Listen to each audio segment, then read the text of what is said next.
I think we need to call it for what it is. Secretary There is a Clinton. legitimate reason to have a debate about things like migration.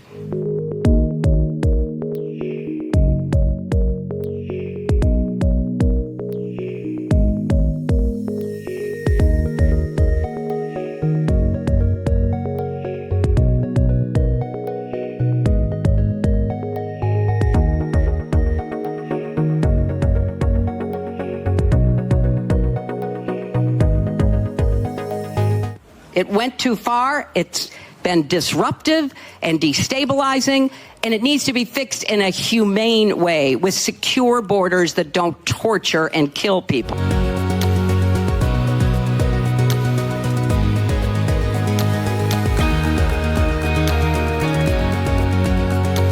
Well, the US federal government has shut down for the third time since Donald Trump's re-election after Congress failed to pass laws on Saturday.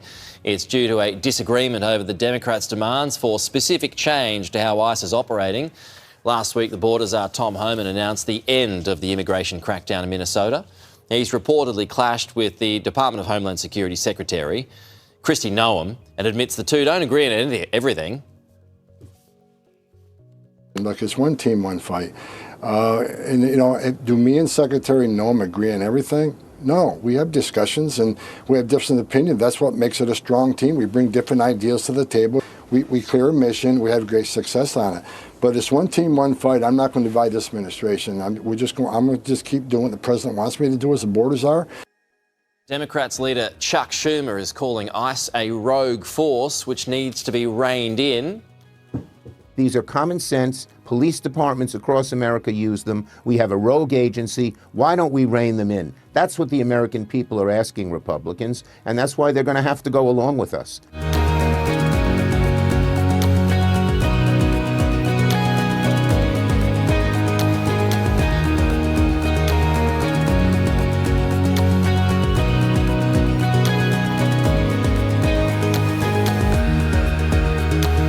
To the US and the Trump administration is ending its immigration crackdown in Minnesota following the intervention of the Border Czar Tom Homan.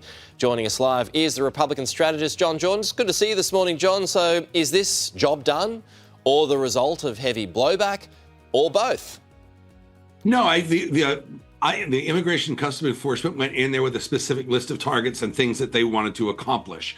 That job was made very difficult by the Minnesota authorities of not turning these illegal immigrants over in jails where it's in a safe and controlled environment. They made them go out in the street and chase them down, and then didn't provide the protection for these people while they did their jobs, which meant there had to be even more agents involved.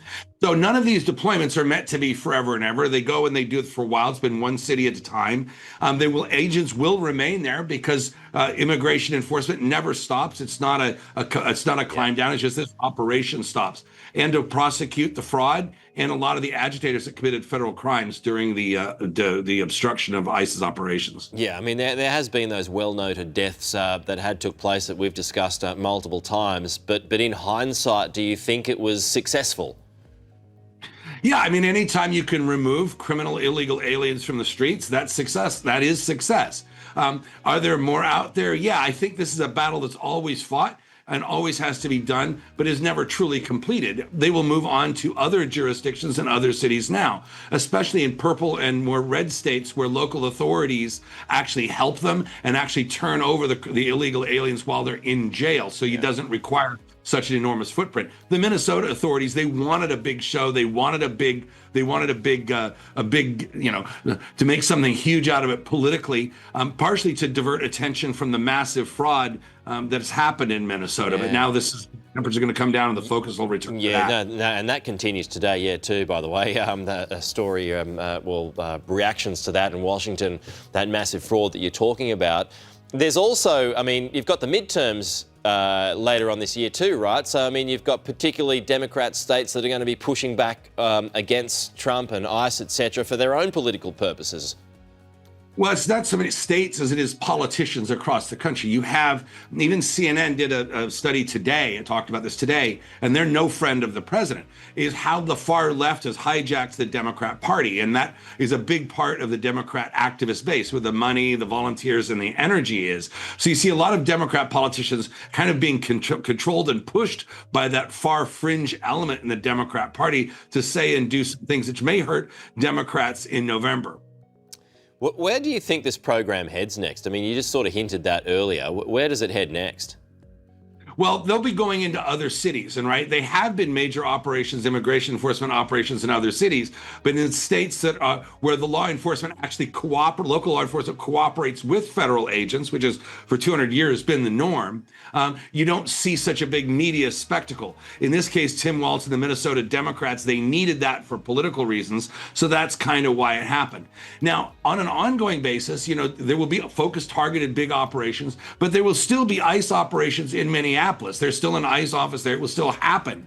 It will happen in a more low key way, especially since Tim Walz, the governor of Minnesota, and Ellison, the attorney general, did capitulate to the Trump administration in saying that they would turn over criminal illegal aliens inside the jails, which is far safer for everybody. Less manpower. It's in a controlled environment, and it's safer for the public.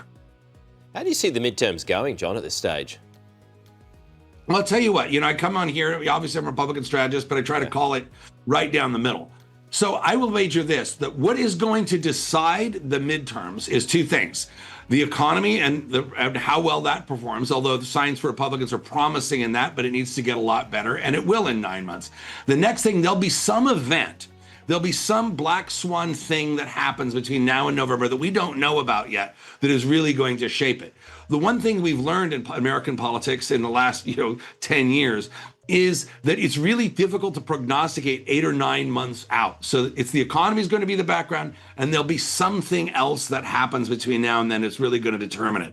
But we'll look back on February and November and realize that now we really didn't understand the battlefield in which the midterm elections will be fought. Usually, at the end of a second term, if things don't go well in the midterms, you're getting into lame duck territory. That would usually apply, but Donald Trump, as we know, is a different political animal. Will it apply to him? Well, it depends on how the midterms go, right? So there's unless one party, the Republicans, gain a lot of seats, right, and then have a larger majority, and this could happen. I don't think it's the most likely possibility right now, but it could happen.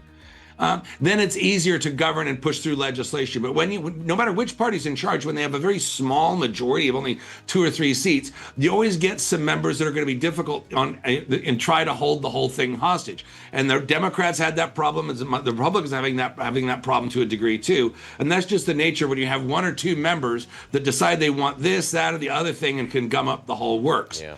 In any event, no matter what happens in the midterms, President Trump will almost certainly retain control of the Senate. That means he can confirm his nominees and will still have the enormous power of the executive branch, regardless of who controls the House of Representatives. But it's a long 9 months, and it's going to be fun to see, interesting to see how this all turns out and how the current intervening events affect the midterms. That's good stuff. As always, John Jordan, thank you so much.